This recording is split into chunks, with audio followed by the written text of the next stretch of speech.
Today, we will look at the performance of the new third-generation BMW X1 in front and side impact crash tests. First up is the front offset test.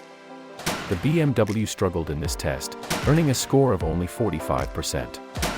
This disappointing result was brought down because of high injury risks to the driver's chest and legs.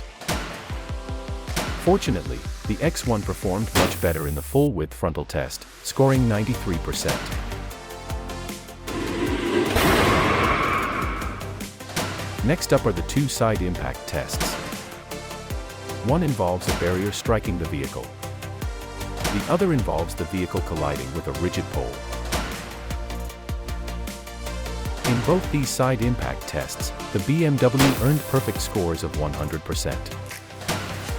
Overall, the BMW X1 earned a combined score of 86% for adult protection. Thank you for watching. Subscribe to see more interesting videos that explore the world of auto safety.